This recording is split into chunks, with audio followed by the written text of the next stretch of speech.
Students, good morning. Today we are going to learn about the angles. Angles म्हणजे कोन. In standard 4th we have learned the types of angles: a right angle, an acute angle and an obtuse angle. इयत्ता चौथीमध्ये आपण कोनांचे प्रकार शिकलो आहोत. काटकोन, लघुकोन आणि विशाल कोन. In this standard, we are going to learn about the components of angles, name of an angle, to measure an angle with the help of the protractor and to draw an angle. So, let's start from the components of angles.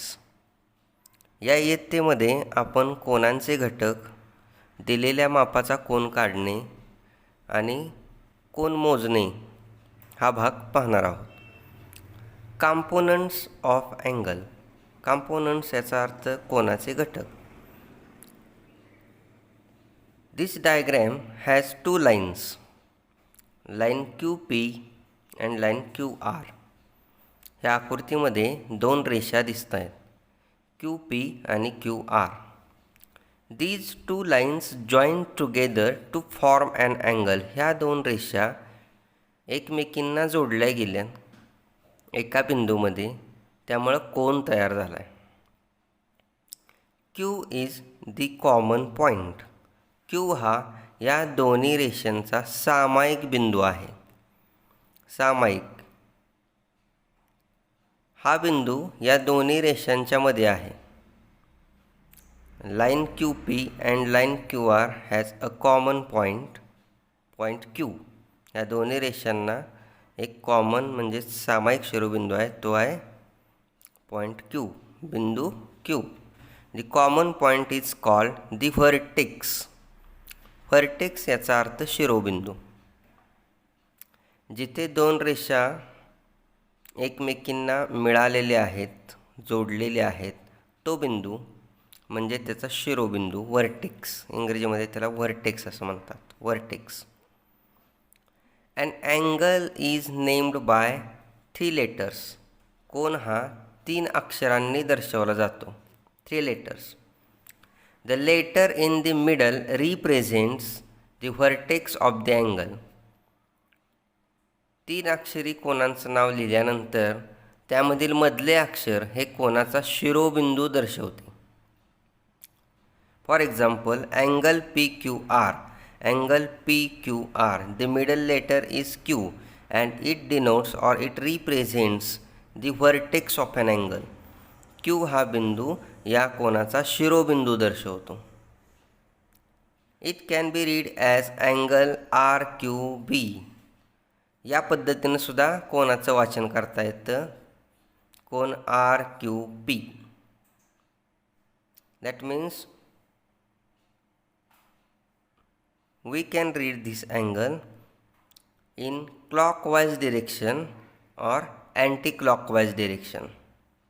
घड्याळाच्या काट्याच्या दिशेनं किंवा घड्याळाच्या काट्याच्या विरुद्ध दिशेनं तुम्ही ह्या कोनाचं वाचन करू शकता, जसे RQP आणि कोन PQR या पद्धतीनं. Symbol angle, look at this, represent the word angle. So we can write in this way, angle PQR with the help of symbol.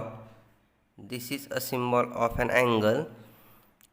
Write the symbol in place of word angle and then write the name of that angle. Angle PQR, angle RQP. Okay, this is the symbol of an angle.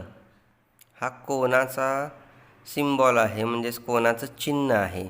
तुम्ही कोन या शब्दाच्या ऐवजी, angle या शब्दाच्या ऐवजी हे चिन्ह गणितामध्ये वापरू शकता. याचं वाचन अँगल PQR, अँगल RQP या पद्धतीनं करायचं. आता आपल्याला कोन काढणे आणि कोन मोजणे यासाठी एका साधनाचा वापर करावा लागतो. त्याला आपण म्हणतो प्रोटॅक्टर म्हणजेच कोनमापक. हा कोनमापक इथं आहे बघा, कोनमापक. आपल्या सर्वांच्या कंपासमध्ये हे कोनमापक असतं. Okay, there are different geometrical instruments in your compass box. We have scale, then compass, divider, protector, set square. All these equipments are present in your compass box. From these, protector is used to draw an angle or to measure an angle. याच्यामधील कोनमापक हा कोन मोजणे व कोन काढणे यासाठी वापरला जातो. So I explain what is the importance of the protector and look at this protector. ह्या कोनमापकाकडे पहा, मी त्याची माहिती तुम्हाला सांगतो. The protector is semi circular in shape. हा कोनमापक हा कसा आहे, सेमी सर्क्युलर, याचा अर्थ अर्धवर्तुळाकार आहे. The semi-circular edge of the protector is divided into 180 equal parts. हा जो कोनमापक आहे ह्याची जी ही कडा आहे, अर्धवर्तुळाकृती कडा, ही तुम्ही बघू शकता 180 अंशांमध्ये विभागलेली. बघा, 0 on the left hand side there is 0 and it on the right hand side there is 180. That means it is divided into 180 equal parts. कोनमापकाची ही जी कडा आहे ती 180 अंशांमध्ये विभागलेली तुम्हाला दिसते. Okay, the line of the protector, look at this, it is called as a reference line, line of reference or baseline. ही जी रेषा आहे कोनमापकाची, ही आडवी रेषा ज्या वर्तुळाचा हा डायमीटर आहे, म्हणजे ज्या वर्तुळाचा हा व्यास आहे, तो व्यास, ही आडवी रेषा, ह्याला इंग्रजीमध्ये काय म्हणतात, line of reference, reference line किंवा बेस लाईन, पाया असं म्हणतात. कोनमापकाचा हा पाया आहे. And the centre of the circle, ह्या पूर्ण वर्तुळाचं सेंटर जे आहे, म्हणजे ह्या सेमी सर्कलचं पण काय आहे, सेंटर आहे. हा जो सेंटर आहे, सेंटर ऑफ द प्रोटेक्टर, कोनमापकाचा केंद्रबिंदू हा. Okay, so this is protractor and we use this protractor to draw an angle. आपण या कोनमापकाच्या आधारे कोन काढतो, कोन मोजतो. So let us learn how to measure an angle. Look at here is an angle. आपण आता कोन कसा मोजायचा तो पाहू. इथे एक कोन काढलेला आहे, आपण या कोनाला नाव देऊया अँगल XY Z. आपल्याला या कोनाचं माप मोजायचं आहे. मोजायचं कसं बा, with the help of this protractor place the center of the protector on the vertex of an angle. ह्या कोनाचा जो शिरोबिंदू दिला आहे त्या शिरोबिंदूवर याचा काय करायचा, केंद्रबिंदू ठेवायचा या पद्धतीनं. Okay, and the reference line on the base line, this is the base line of the protractor. In this way that the base line or the reference line coincides with the side YZ और arm YZ. ह्या जे कोनाचे दोन बाजू आहेत त्याला arms असं म्हणतात, आर्म्स किंवा साईड्स असं म्हणतात. ह्या साईड्सला ज्याप्रमाणे काय होईल, ही बाजू तंतोतंत जुळेल. कोनमापकाची बेसलाईन, कोनमापकाचा हा जो रेफरन्स लाईन आहे, ही कोनमापकाची रेफरन्स लाईन या कोनाच्या दुसऱ्या बाजूला तंतोतंत जुळेल अशा प्रकारे त्याचं अरेंजमेंट करायची, ठेवायचा. यानंतर पहा, मोजायचं कुठून, बरेचसे विद्यार्थी इथं चुकतात. Okay, here is the point Z. Z हा पॉईंट कुठं आहे, on the right hand side. On the left hand side there is nothing.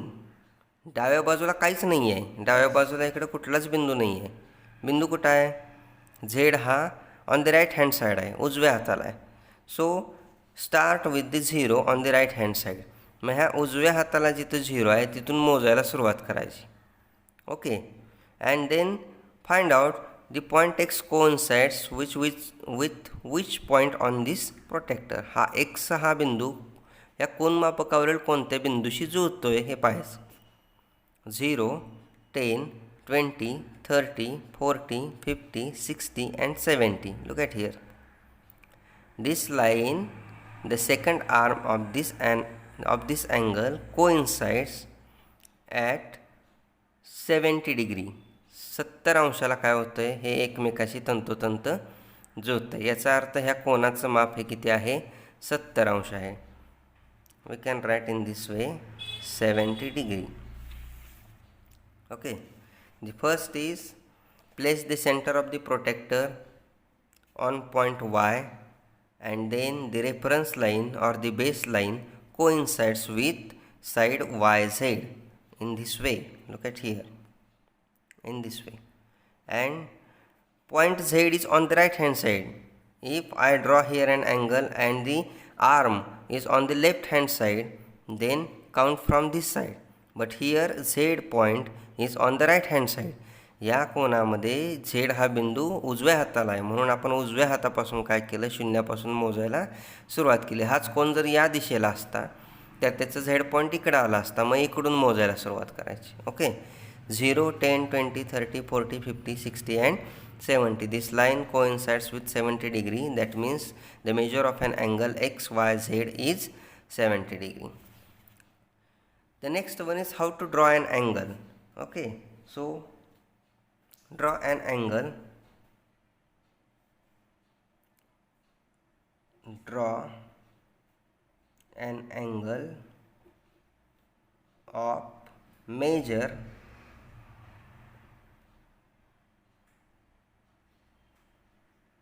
85 degree.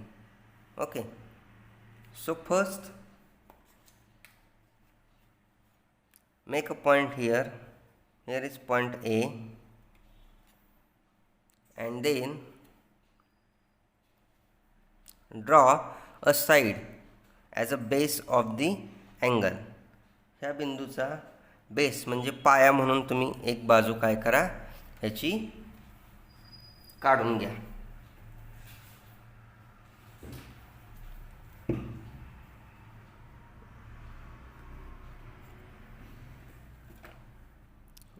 Draw 2 points A and B, and then join these 2 points in this way, A and B. Then at point A is the vertex of an angle. जर तुम्हाला ह्या कोनाचा शिरोबिंदू A घ्यायचा असेल तर A पाशी तुम्ही काय करू शकता, कोनमापक ठेवू शकता. तुम्हाला B घ्यायचा असेल तर B पाशी ठेवू शकता. आपण A घेतला आहे असं समजा, तर आपण A वर काय करणार, कोनमापकाचा केंद्रबिंदू ठेवणार. Place the centre of the protractor on point A and let the reference line coincides with side AB. म्हणजे ही रेफरन्स लाईन बेस लाईन ABशी काय झाली पाहिजे, जुळली पाहिजे याप्रमाणे. आता आपल्याला किती अंशाचा कोन काढायचा आहे लक्षात घ्या, 85 अंशाचा कोन काढायचा. ओके, पॉईंट बी कुठं आहे, the point B is on the right hand side. B हा पॉईंट कुठं आहे, उजव्या बाजूला आहे. मग उजव्या बाजूच्या 0पासून मोजायला सुरुवात करायची. 0, 10, 20, 30, 40, 50, 60, 70, 80. And then how many degrees, 5 degrees. Means 81, 82, 83, 84 and 85. Mark here a point and name this point C. And then joint point A and C. Here our angle CAB is ready and it is of 85 degree. आता तुमचा हा कोन तयार झाला आहे CAB आणि हा 85 अंशांचा आहे. Okay, so we can use protractor to draw an angle or to measure an angle. आपण कोनमापकाचा वापर कोन मोजणे आणि कोन काढणे यासाठी या प्रकारे करू शकतो. कॉम्पोनंट्समध्ये अजून एक घटक आहे, म्हणजेच कोनांचे घटक. याच्यामध्ये कोनांच्या बाजूसुद्धा येतात, त्याला आर्म्स असं म्हणतात. Arms means sides, side PQ and side RQ और side QP and side QR. म्हणजे आर्म म्हणजे बाजू, बाजू QP किंवा QR आणि PQ किंवा RQ असे सुद्धा तुम्ही वाचन करू शकता. याप्रमाणे कोन मोजणे आणि कोन काढणे याचा वापर करून तुम्ही विविध कोन काढू शकता. Okay, thank you.